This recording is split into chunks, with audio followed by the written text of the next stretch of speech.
Hey all, it's CrazyDickSide here, and I'm bringing you today's Wednesday sniper-specific gameplay, being from SSG Raw, who got us a wonderful little 1v1 on Erosion. He's going to be using the Barrett and, the MSR, just the Barrett very quickly here for a moment, you'll see that change, and what we're going to be discussing today is map control and power positions on Erosion. Now, something that's going to be interesting about the map control and power positions on this map is it has a lot to do with doorways.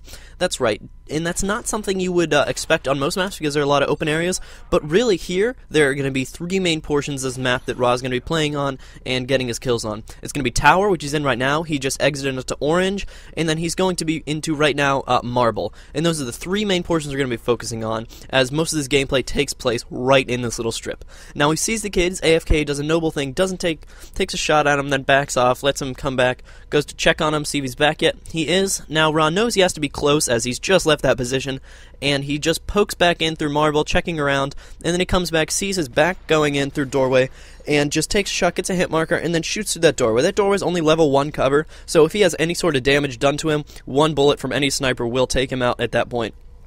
Even a silenced RSAS. But, and then that's the longest, the farthest kill away from the center Ra actually gets his entire game, which is really interesting. And see what he's doing there, he's exploiting the doorways. He's holding down this middle position, knowing his opponent has to get into him from some direction, and so all he needs to do is rock back and forth, as that's how the spawns are going to switch, and play a very nice controlled game, as all he has to do is sit in that center and watch those doorways. It's not camping, it's not any, unviable strategy. You see he's moving a lot, but the same basic strategy is going to apply for most of the game. As you saw, he unfortunately knew he was going to spawn there. It would have been smarter just to wait outside and see which doorway is going to come through, but he gets him again right there. And something else he does there that I want to point out, is he sees the tag, and before going into tower, he stops running, because he's playing against a player with steady aim, and now steady aim is going to allow his player to zoom in much faster after he's done sprinting, so Ra levels the playing ground by stop moving right before he gets there. And unfortunately that guy gets bad luck. He puts down a tac insertion, Ra sees it.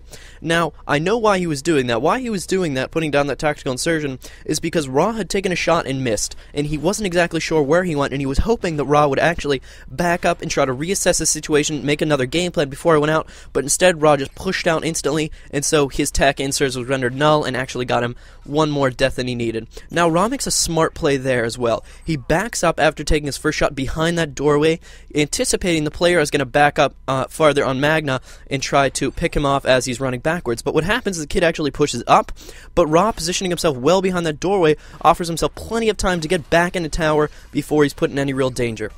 Also, something that Ra is finally realizing about this game now is he knows his opponent is very heavily using tactical insertions. He's only seen a few this game, but both of them he's seen. One was actually an aggressive tactical insertion, which backfired, as we saw, and the others have been placed, unfortunately, only 10 or 15 feet away from where this other player would be spawning normally. I'm not sure if that's because he's not aware of that, or he wants to just choke up on his spawn a little bit, get that little edge. Don't exactly see how that's working in his favor, but that's a really, really nice shot right there. I really am a fan of that one. It's probably my favorite all game.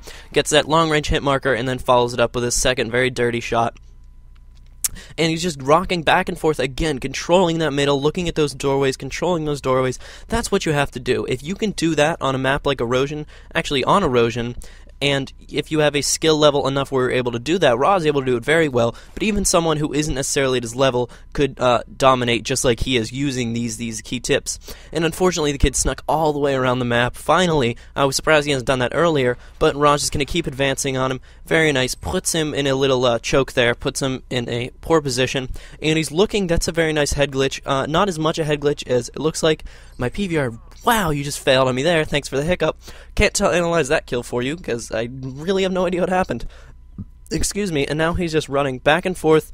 That's pretty much the first time I went to tiles. Now, he has ballistic vests, and he's right on his last kill in a second here, and Ra's known for doing something a little cheeky there, but he unfortunately engages in a situation where steady aim would have been very helpful in the sense that his raise gun speed was lower than the other players, so the other player being able to put that shot on definitely had the advantage with that increased raise gun speed.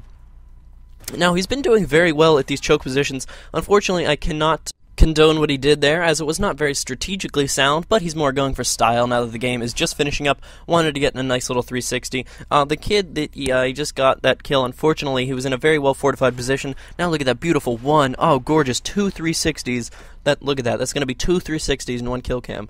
That's pretty impressive. And look at that impressive knife fail. Now 1, 2, 3, I believe it's 4. Yep, 4 shots from the MSR to take down a ballistic vest. Here's a kid coming, decides he just wants to end the game. Enough of this ditzing around. Gets this. Look at this gorgeous little final kill cam. This is what we live for, people. 1, 2. Oh, that's wonderful. That's wondrous. Wondrous, really it is.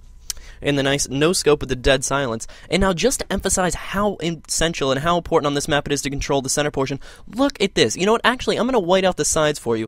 There we go, and now you can just see how Ra could have even dominated this match if he didn't know the rest of the map existed, because that's exactly how he treated it, and that's how he needed to treat it. As you can see, the 2 largest heat portions are in between orange and the doorway to bottom tower, and orange and marble.